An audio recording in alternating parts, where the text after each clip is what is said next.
ছোট বড় খবর নিয়ে আমি অনুশ্রী শুরু করছি আপনাদের প্রিয় অনুষ্ঠান খেলা আর খেলা। ফুটবলের ডায়েরি নিবেদন করছে সংবাদ প্রতিদিন। ভারত কবে বিশ্বকাপ ফুটবলের মূল পর্বে খেলবে তার কোনো নিশ্চয়তা নেই ঠিকই, তবে সেই স্বপ্ন দেখেন ভারতীয় ফুটবলের জীবন্ত কিংবদন্তি সুনীল ছেত্রী এবং তার ধারণা ভারতীয় ফুটবল দল ফিফা বিশ্বকাপের মূল পর্বে খেলা নিশ্চিত করলে তা হবে এক বিশাল ঘটনা। সেই দিনের অপেক্ষাতেই নাকি রয়েছেন সুনীল ছেত্রী। ভারতের সামনে আগামী বিশ্বকাপের মূল পর্বে ওঠার একটা ক্ষীণ আশা থাকলেও সে রাস্তা বেশ কঠিন। কিভাবে পূরণ হতে পারে সুনীলের সেই স্বপ্ন? আগামী বিশ্বকাপের মূল পর্বে এশিয়া থেকে 8টি দল সরাসরি মূল পর্বে উঠবে এবং আরও একটি দল উঠতে পারে বা নাও পারে। সেজন্য এশীয় বাছাই পর্বের দ্বিতীয় রাউন্ডে মোট 36টি দলকে 9টি গ্রুপে ভাগ করা হবে। প্রতি গ্রুপে থাকবে 4টে দল, যেমন এ গ্রুপে আছে কাতার, কুয়েত, ভারত এবং আফগানিস্তান। প্রতি দল হোম অ্যান্ড অ্যাওয়ে পদ্ধতিতে 6টি করে ম্যাচ খেলার পর প্রতি গ্রুপের সেরা 2টি দল পৌঁছাবে তৃতীয় রাউন্ডে, অর্থাৎ 9টি গ্রুপে 2টি করে দল, মোট 18টি দল উঠবে তৃতীয় রাউন্ডে। তৃতীয় রাউন্ডে 18টি দলকে 3টি গ্রুপে ভাগ করে অর্থাৎ 6টি করে দল থাকবে প্রতি গ্রুপে। এখানেও হোম অ্যান্ড অ্যাওয়ে পদ্ধতিতে প্রতি দলকে মোট 10টি করে ম্যাচ খেলতে হবে দ্বিতীয় রাউন্ডের চেয়ে অপেক্ষাকৃত কঠিন প্রতিদ্বন্দ্বীদের বিরুদ্ধে। এই 3 গ্রুপের সেরা 2টি করে দল অর্থাৎ মোট 6টি দল 2026 বিশ্বকাপের মূল পর্বে খেলার যোগ্যতা অর্জন করবে সরাসরি।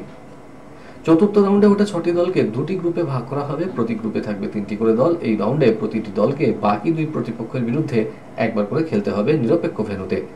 2 গ্রুপের 1 নম্বর দলগুলো বিশ্বকাপের মূল পর্বে খেলার ছাড়পত্র পাবে, অর্থাৎ এখানেই 8টি এশীয় দলের জায়গা পরিপূর্ণ হয়ে যাবে। কিন্তু এর পরেও পড়ে থাকবে আরও একটা স্থান, সেজন্য আবার পঞ্চম রাউন্ডে খেলতে হবে চতুর্থ রাউন্ডের 2 গ্রুপের রানার্স আপ দলগুলোকে। একে অপরের মধ্যে হোম অ্যান্ড অ্যাওয়ে পদ্ধতিতে 2টি ম্যাচ খেলে যারা জয়ী হবে তারা ইন্টার কনফেডারেশন প্লে অফে খেলার যোগ্যতা অর্জন করবে। 6টি কনফেডারেশন থেকে 6টি দল এই পর্বে অংশ নেবে। ফিফা ক্রমতালিকায় অবস্থান অনুযায়ী সেরা 2টি দলকে শীর্ষ বাছাইয়ের তকমা দেওয়া হবে। বাকি 4টি দলকে একটি করে নকআউট ম্যাচ খেলে 2 শীর্ষ বাছাই দলের মুখোমুখি হতে হবে। এই 4 দলের মধ্যে হওয়া টুর্নামেন্ট সেরা শিরোপা পাওয়া দল শেষ পর্যন্ত বিশ্বকাপ 2026-এর মূল পর্বে খেলার যোগ্যতা অর্জন করবে। ভারতীয় ফুটবলে অবশেষে আসতে চলেছে ভিডিও অ্যাসিস্ট্যান্ট রেফারি। 2025-26 মরশুম থেকে আইএসএল ও আই লিগে এই প্রযুক্তি ব্যবহার শুরু হওয়ার কথা জানালেন সর্বভারতীয় ফুটবল ফেডারেশনের সচিব এম সত্যনারায়ণ। বিশ্বের অধিকাংশ দেশের লিগে অত্যাধুনিক এই প্রযুক্তি ব্যবহার অনেকদিন আগেই শুরু হয়ে গিয়েছে, কিন্তু আর্থিক কারণে ভারতে তা হয়নি। ফেডারেশন সচিব বলেছেন, আগামী মরশুমে ভার প্রযুক্তি চালু করা সম্ভব নয়, কারণ ফিফার অনুমোদন দরকার। তারপরে এই প্রযুক্তিতে যে সরঞ্জাম প্রয়োজন হয় তা কিভাবে ব্যবহার করতে হবে শেখাতে হবে, এর জন্য সময় দরকার। তবে এর ফলে আইএসএল ও আই লিগের ক্লাবগুলো উপকৃত হবে। ক্রিকেটের ডায়েরি 30 জন ক্রিকেটারকে কেন্দ্রীয় চুক্তির অন্তর্ভুক্ত করেছে বিসিসিআই। এ প্লাস গ্রেডে রয়েছেন অধিনায়ক রোহিত শর্মা, বিরাট কোহলি, জসপ্রীত বুমরা, রবীন্দ্র জাদেজা। 2023 সালের ঘোষণা অনুযায়ী এই গ্রেডের ক্রিকেটাররা বার্ষিক 7 কোটি টাকা পাবেন। এই গ্রেডে রয়েছেন 6 জন ক্রিকেটার, তারা হলেন রবিচন্দ্রন অশ্বিন, মোহাম্মদ শামি, শুভমান গিল, মোহাম্মদ সিরাজ, কেএল রাহুল, হার্দিক পান্ডিয়া। এই ক্রিকেটাররা পাবেন বার্ষিক 5 কোটি টাকা। ব্রিগেডে রয়েছেন 5 ক্রিকেটার। চমকপ্রদ হলো দীর্ঘদিন মাঠের বাইরে থাকা ঋষভ পন্থকে এই বিভাগে রেখেছে বিসিসিআই। তরুণ প্রতিভাবান ওপেনার যশস্বী জয়সওয়াল সরাসরি সুযোগ পেয়েছেন এই বি গ্রেডে। এর বাইরে থাকছেন সূর্যকুমার যাদব, কুলদীপ যাদব এবং অক্ষর প্যাটেল। সি গ্রেডে মোট 15 জন অ্যাথলিটকে চুক্তিভুক্ত করেছে বোর্ড। এদের মধ্যে রিঙ্কু সিং, তিলক বর্মা, ঋতুরাজ গায়কোয়াড়, রবি বিষ্ণই, মুকেশ কুমার, অর্শদীপ সিং এর মতো তরুণ তারকারা রয়েছেন। এর বাইরে শার্দুল ঠাকুর, সঞ্জু স্যামসন, কে.এস. ভারতের মতো দলে অনিয়মিতদেরও রাখা হয়েছে সি গ্রেডে। এই গ্রেডে ক্রিকেটাররা পাবেন বার্ষিক 1 কোটি টাকা। ইন্টারন্যাশনাল ক্রিকেট কাউন্সিলের বোর্ডের সভায় একাধিক গুরুত্বপূর্ণ সিদ্ধান্ত নেওয়া হয়েছে। আহমেদাবাদের বৈঠকে ক্রিকেটের গতিবৃদ্ধি, শ্রীলঙ্কার শাস্তি বলবৎ রাখার সঙ্গে মহিলাদের ক্রিকেটকে স্বচ্ছ রাখতে একটি গুরুত্বপূর্ণ সিদ্ধান্ত নেওয়া হয়েছে। হরমনপ্রীত কৌর, স্মৃতি মান্ধানাদের অধিকার এবং নিরাপত্তাকে গুরুত্ব দেওয়া হয়েছে নতুন সিদ্ধান্তে। আইসিসির নতুন সিদ্ধান্তের ফলে কোনো পুরুষের পক্ষে নির্দিষ্ট বয়সের পর লিঙ্গ পরিবর্তন করে মহিলাদের আন্তর্জাতিক ক্রিকেটে খেলা সম্ভব হবে না। বেশ কিছুদিন ধরেই আলোচনা এবং বিভিন্ন পক্ষের মতামতের ভিত্তিতে নতুন সিদ্ধান্ত গ্রহণ করা হয়েছে। বয়ঃসন্ধিকালে পৌঁছে যাওয়ার পর কোনো পুরুষের লিঙ্গ পরিবর্তন সংক্রান্ত চিকিৎসা বা অস্ত্রোপচারকে মান্যতা দেবে না আইসিসি। এখন থেকে পুরুষ এবং মহিলা ক্রিকেটে আইসিসির আম্পায়াররা সমান ম্যাচ ফি পাবেন। 2024 সাল থেকে মহিলাদের সিরিজেও একজন করে নিরপেক্ষ আম্পায়ার রাখার সিদ্ধান্ত নিয়েছে আইসিসির বোর্ড সদস্যরা। ওয়েস্ট ইন্ডিজ ও আমেরিকার মাটিতে বসতে চলেছে টি-20 বিশ্বকাপের আসর। ইতিমধ্যেই প্রতিযোগিতার সূচি ঘোষণা হয়ে গিয়েছে এবং প্রতিযোগিতার সবথেকে হাই ভোল্টেজ ভারত বনাম পাকিস্তান ম্যাচ নিয়ে এখন থেকেই উন্মাদনা তুঙ্গে। আগামী 9 June Nassau county international cricket স্টেডিয়ামের 22 গজে মুখোমুখি হবেন বিরাট কোহলি, শাহিন শাহ আফ্রিদিরা। অন্য ক্রিকেট প্রেমীদের মতো ক্রিস গেইলও মাদার অফ অল ব্যাটল নিয়ে মজে রয়েছেন। ইউনিভার্সাল বর্ডস বলছেন, আইসিসি ক্রিকেটকে বাকি দেশগুলোতে ছড়িয়ে দেওয়ার জন্য একাধিক উদ্যোগ নিয়েছে। এর মধ্যে সবচেয়ে উল্লেখযোগ্য হল ওয়েস্ট ইন্ডিজের পাশাপাশি আমেরিকার মাটিতে টি-20 বিশ্বকাপ আয়োজন হতে চলা। আসন্ন কাপ যুদ্ধকে কেন্দ্র করে মার্কিন মুলুকে ক্রিকেট নিয়ে আলোড়ন পড়ে যাবে। খেলার খবর আরও আছে, কিন্তু তার আগে নিয়ে নিতে হচ্ছে ছোট্ট একটা ব্রেক। সঙ্গে থাকুন।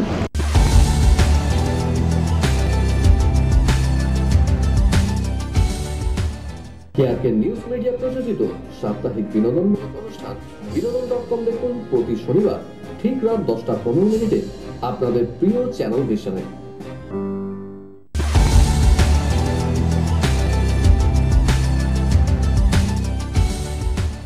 ব্রেকের পর যথারীতি আবার হাজির আপনাদের প্রিয় খেলার খেলা নিয়ে।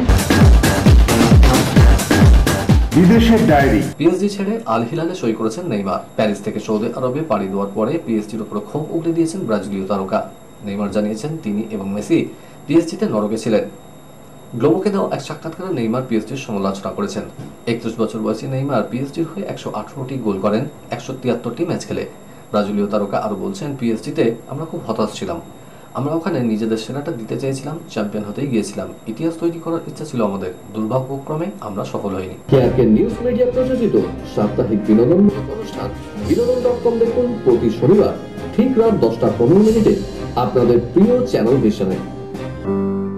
যুগ্মভাবে 2024 কোপা আমেরিকার উদ্বোধন ও ফাইনালের ভেন্যু ঘোষণা করল দক্ষিণ আমেরিকা এবং উত্তর ও সেন্ট্রাল আমেরিকা সহ ক্যারিবিয়ান সকার গভর্নিং বডি।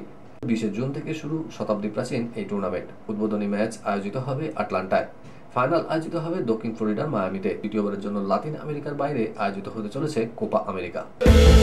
প্রিমিয়ার লিগের আর্থিক সংগতি নীতি ভঙ্গ করে 10 পয়েন্ট জরিমানা করা হয়েছে ইংলিশ প্রিমিয়ার লিগের ক্লাব এভারটনকে। এই শাস্তির ধাক্কায় প্রিমিয়ার লিগে টিকে থাকার পথে বড় ধাক্কা খেয়েছে ইংল্যান্ডের মার্সাসাইড অঞ্চলের ক্লাবটি। প্রিমিয়ার লিগের ইতিহাসে এটি এখনো পর্যন্ত সবচেয়ে বড় শাস্তি। তবে এই শাস্তির বিরুদ্ধে আপিল করার কথা জানিয়েছে এভারটন। টুকরো খবর।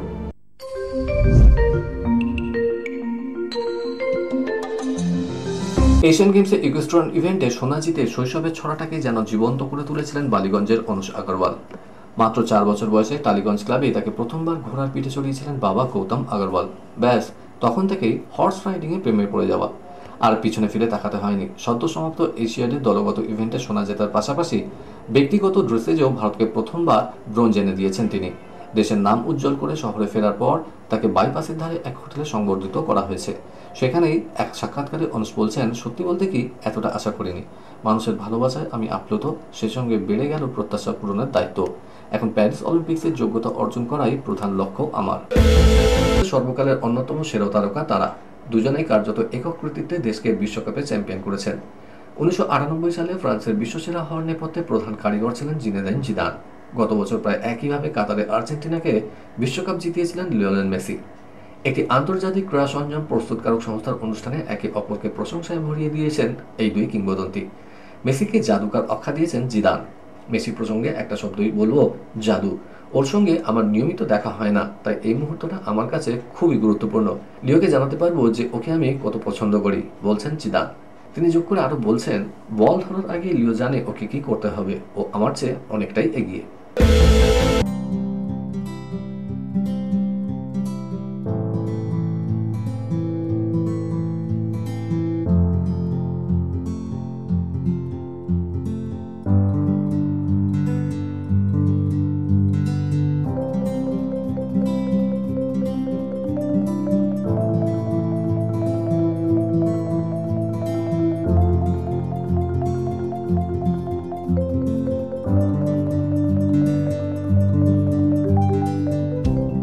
চোটের জন্য আগে এশিয়ান গেমস থেকে ছিটকে গিয়েছিলেন, আর এবার হিমা দাসের জন্য আরো বড় ধাক্কা এলো। জাতীয় ডোপ বিরোধী সংস্থার প্রাথমিক নির্বাচনের দায় পড়লেন এই তারকা স্প্রিন্টার।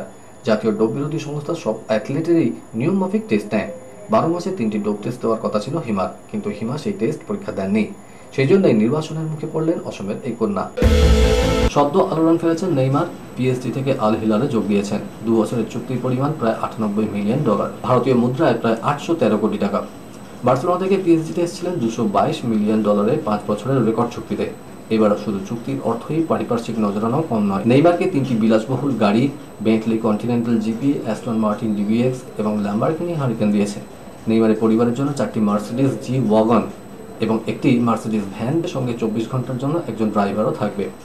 এখানে শেষ নয়, নেইমারের জন্য 25 ঘরযুক্ত একটি অট্টালিকাও দেওয়া হয়েছে, যেখানে 10 মিটার চওড়া ও 40 মিটার লম্বা সুইমিং পুল রয়েছে।